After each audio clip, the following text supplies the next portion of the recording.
10 anime tersadis dan Anime yang ditunggu-tunggu season 2-nya di tahun 2016. mari kita bahas.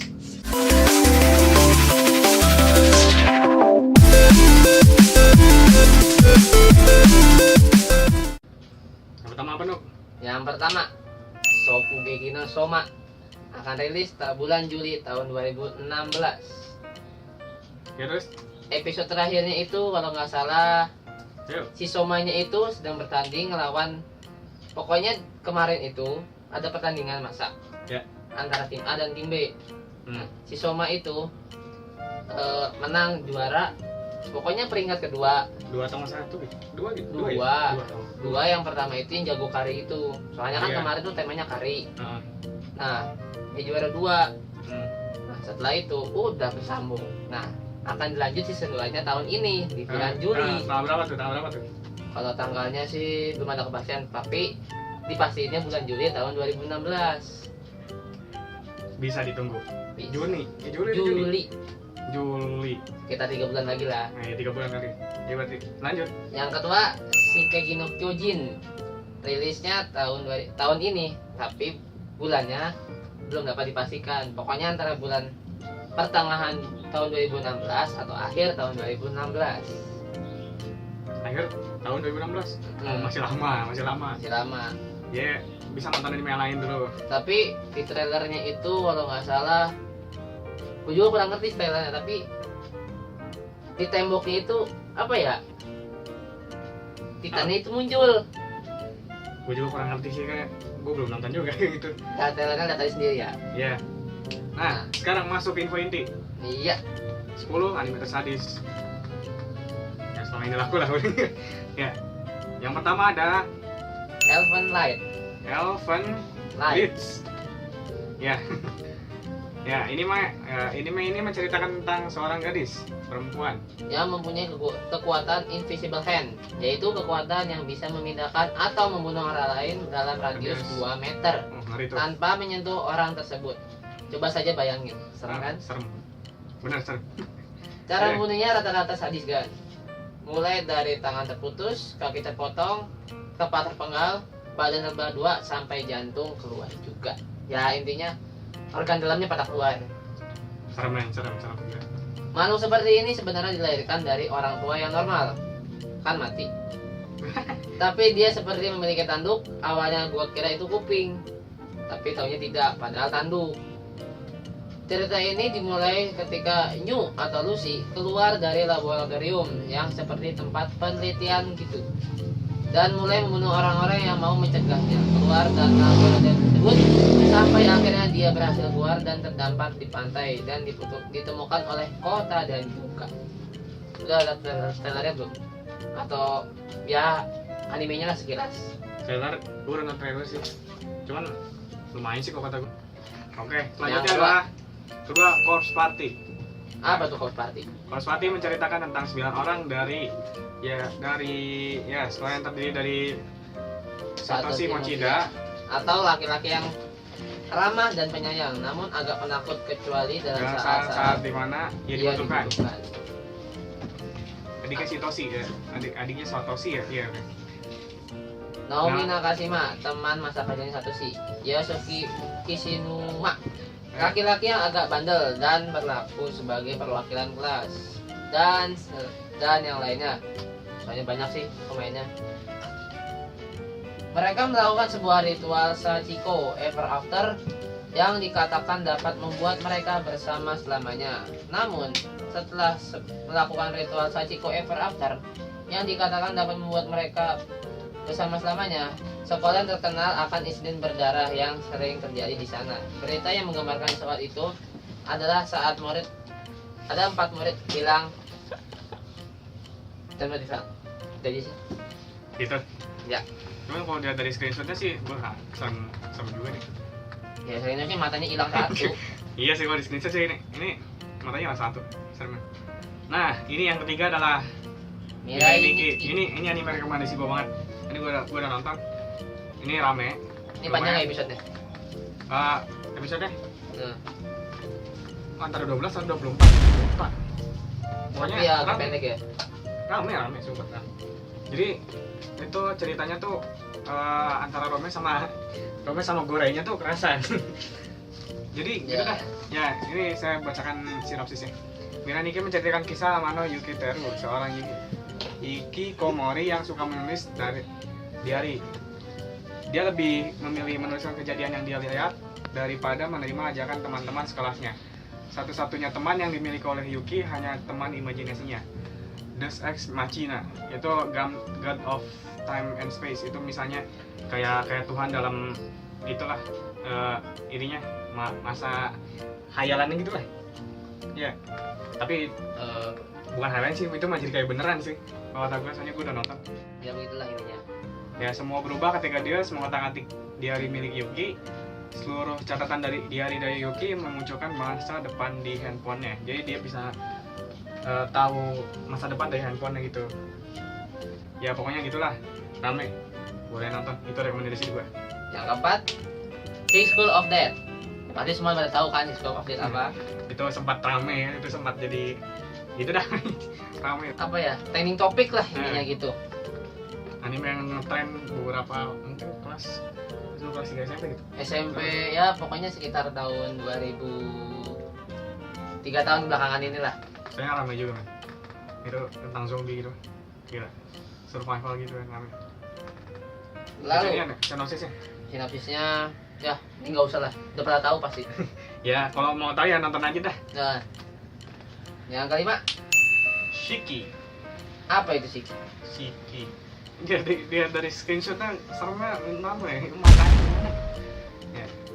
Shiki menceritakan tentang kehidupan di desa terpencil bernama Sotoba. Kehidupan desa tersebut mulai berubah sejak kemunculan keluarga misterius yang mendiami Kanemasa, istana kuno yang sudah lama tak berpenghuni. Kebersamaan dan kedatangan mereka perlahan-lahan akan terlihat lemas dan pucat, seperti tidak bertenaga. Jika kondisi seperti itu berlanjut, dalam beberapa hari mereka akan meninggal. Toshio memiliki bekas luka seperti habis digigit serangga. Toshio yang awalnya berpendapat bahwa Sotoba terkena wabah penyakit baru mulai dicuriga karena penyakit para pasiennya ini bukanlah seperti penyakit biasa. Tak hanya Toshio, Natsuki Yuki, remaja yang baru pindah dari kota besar, itu juga merasakan hal yang tidak biasa dari wabah yang menyebar di desa tersebut. Ketika korban dari penyakit aneh itu bertambah banyak, mereka pun mulai mencurigai kalau keluarga misterius itu juga punya andil besar dengan merebaknya kejadian aneh tersebut. Apalagi mereka hanya keluar dari Kanemasa pada waktu malam saja. Gue tadi habis lihat trailernya juga serem sih. Ya pokoknya udah bayangan-bayangan dikit lah. Ini nanti saya lihatkan screenshotnya. Yang keenam adalah Higurashi no Naku Koroni. Nah ini gue juga udah pernah nonton. Cuman mungkin pas di season 1 lo akan bingung gimana ini tiba-tiba suatu terjadi keributan. Coba pas di season 2 lo akan menemukan suatu cerita yang lurus, soalnya cerita yang sebenarnya. Nah, saya bacakan sinopsisnya. Higurashi no Naku Koroni bersetting pada Juni 1983 di sebuah desa bernama Hinamizawa. Sang karakter utama Maebara Keiichi baru saja pindah ke Hinamizawa dan berteman dengan Ryukurena Sonozaki Mion, Uruderika, dan Hozo Satoko. Keiichi yang disuruh bergabung dengan klub mereka yang selalu melakukan permainan entah itu board games, kartu, atau lainnya. Biasanya yang kalah mendapatkan hukuman dari sang pemenang, dan biasanya yang selalu kalah adalah Keiichi sendiri. Di mata Keiichi, Hinamizawa adalah sebuah desa kecil yang damai, tenang dan menyenangkan. Tapi ketenangan itu tiba-tiba berubah sesudah festival Watanagashi, sebuah festival khususnya desa tersebut untuk mengucap syukur pada dewa mereka, Oyashiro sama. Keiichi mengetahui kalau ternyata selama 4 tahun belakangan ini, tiap tahun setelah festival Watanagashi berakhir, satu orang telah dibunuh kayak tumbal gitu. Nah, satu lagi hilang. Begitu terjadi setiap tahun. Keiichi sendiri akhirnya terlibat. Ya dia terlibat ya guys, soal ingin tahu lah gitu. Kepo gitu ya. Kepo berujung banget gitu. Ya itu si azab lah. Yang ketujuh, Another ini udah sempat booming sih animenya. udah lama gitu ya. Nah, bagus juga lagi. Udah tamat Cuman- sekarang Siapa? itu animenya. Udah lama. Gue mau nonton sih. Nonton. Seru deh. Gua Terlalu kalau berani. kalau misalkan anime horor kayak gini jarang gue tonton. Apalagi yang kemarin tuh, yang kecoa gitu. Itu mah Terraformar. Ya itu gue paling jijik tuh. Another, salah satu anime paling populer gitu kan di masa hingga sekarang. Anime yang berbasis dari novel yang berjudul sama menceritakan tentang sebuah sekolah tinggi yang disebut Yomiyama. Serial ini berkisah tentang seorang anak bernama Koichi Sakakibara dan beberapa kejadian misteri horor aneh yang mengarah ke kematian mengerikan dari banyak teman-teman siswanya. Awalnya anime ini memang tidak begitu kelihatan menyeramkan, tetapi di bagian akhir dari cerita anime banyak kejadian-kejadian menakutkan yang terjadi secara brutal.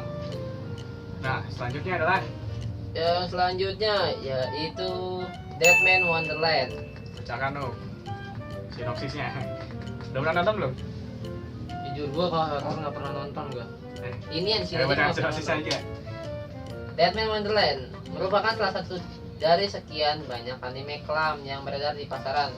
Selain dari jalan cerita yang berat dan agak rumit untuk dimengerti, banyak adegan sadis dan banyaknya darah diperlihatkan secara eksplisit atau meski ada beberapa bagian yang disensor. Membuat anime Deadman Wonderland tidak cocok untuk penonton di bawah umur, ya sekitar 17 tahun ke atas itulah. Pokoknya yang ngerti darah, yang jijik gak usah nonton, gua saranin. Ya. Recommended ya. Meski begitu, adegan-adegan sadis di anime ini yang berbeda dari anime kebanyakan lainnya. Ini membuat Deadman Wonderland memiliki penggemar sendiri. Nilai lebih ada pada kedalaman cerita yang dirancang dengan baik. Penonton dapat dibuat penasaran melihat perjuangan Ganta untuk tetap hidup dan mencoba menyelamatkan diri dari Deadman Wonderland. Berarti dia survival gitu dari Deadman Wonderland-nya. Ya, petualangan begitulah. Ya. Nah, selanjutnya adalah School Days. Nah, gua habis nonton trailer di YouTube, tapi kalian jangan tertipu sama trailer YouTube-nya. Mungkin emang awal-awal itu manis, tapi endingnya mungkin if you know what Ya, I mean lah. sama-sama manis darahnya ini. Ya, kita bacakan saja sinopsisnya. Berkisah mengenai pemuda bernama Ito Makoto yang jatuh cinta kepada seorang gadis bernama Katsura Kotonoha yang tiap hari naik kereta yang sama saat pergi ke sekolah. Barengan. Karena Makoto merupakan cowok yang pemalu, dia dibantu oleh teman dekatnya, Sayonji Sekai, yang ternyata juga menyimpan rasa kepada Makoto. Berarti sama-sama suka kali ya? Ya, bisa dibilang begitu. Berarti ya, terus walaupun Sayonji mendukung Makoto agar jadian dengan Kotonoha, namun ia tetap menggoda Makoto dengan berbagai cara. Salah satunya mengajari Makoto cara berhubungan dengan mempraktekannya. Apa itu? Apa itu? Kau jadi kepo ya? If you know what I mean. Ya ntar gue cari lah. Jangan lah. Gue Kita kepo. cerita Makoto pun berhasil jadian dengan Kotonoha. Jadian deh. Apa kayak Terus- ending? Belum tentu. Oh, masih lanjutannya? Namun ia merasa bahwa setelah pacaran rasanya menjadi hampa. Kemudian mulailah Makoto menduakan Kotonoha buset. Dengan menjadikan Sayonji sebagai teman bercintanya. Tidak puas dengan dua orang wanita cantik, akhirnya dia mulai bermain dengan banyak perempuan. Gila, playboy berarti dia. Semuanya berjalan lancar hingga suatu saat rahasia bahwa Makoto bermain dengan banyak cewek terbongkar dan membuat semua ceweknya kabur. Kotonoha yang tetap setia pada Makoto menjadi shock dan menjadi sedikit gila. Pada akhirnya Makoto pun kembali pada Kotonoha. Happy ending story? No, I think. Ya, ternyata saya hamil karena Karena sering bermain dengan Makoto dan meminta pertanggungjawaban dari Makoto, namun Makoto masih tetap saja melupakan Sayonji dan Kotonoha. Bahkan di malam Natal sekalipun, karena dendam, Sayonji pun akhirnya tanpa sengaja membunuh Makoto di rumahnya. Kemudian melarikan diri dan ketakutan, Kotonoha yang menemukan mayat Makoto sudah mencurigai bahwa Sayonji lah yang membunuh Makoto. Dengan membawa kepala Makoto yang dicintai, Kotonoha akhirnya membunuh Sayonji, dan kisah sedih ini pun diakhiri dengan Kotonoha yang memeluk kepala Makoto sambil berlayar dalam perahu. Jadi Ini intinya bukan buat ending. playboy gitu ya, Happy hati-hati aja ending. gitu ya. Ya, Oke, yang terakhir kalian adalah yang Kara terakhir adalah Kara no Kyokai. Kyokai. Kara no Kyokai mencari keterangan tentang Shiki Ryogi, seorang gadis yang berasal dari klan Ryogi. Bisa dibilang adalah semacam klan Yakuza yang memiliki Berarti- kekuatan Eye of Death dan perception, di mana dirinya bisa membunuh hampir segalanya dengan kekuatan dari mata Matanya tersebut. Ya. Nah, Dia bertemu dengan seorang lelaki bernama Kokuto Mikia yang menjadi satu-satunya temannya di masa sekolah. Kekuatan Shiki ini membawanya ke dalam kasus-kasus mengerikan, terutama pembunuhan berantai. oh, oke.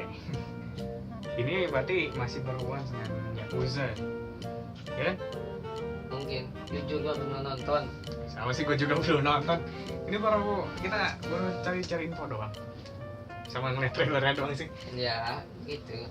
Ya, segitu saja teman-teman. Ya, mungkin di Rice Media itu jarang saya upload videonya karena emang lagi pada sibuk atau nggak lagi Lagi pada sibuk. lagi Kemarin habis ujian nasional dan sekarang pun masih sibuk habis ya ngurusin buat masuk perkuliahan SMPTN dan SBMPTN. Mungkin agak jarang gitu sekarang ngupload video-video ke Rice Media atau Rice Gaming. Coba nanti bisa dilihat ya, ini channel saya yang lain itu Rice Game Indonesia, bisa dicari. Itu isinya itu pokoknya tentang bermain game, have fun. Pokoknya like, share, and subscribe. Ya. Sekian dari kami. Comment, share, subscribe. Dari Nino gitu. Ini aja gitu. Sekian dari kami, saya Nugi dan teman saya. Parija, Terima kasih. Sampai jumpa. kembali di Rice Media.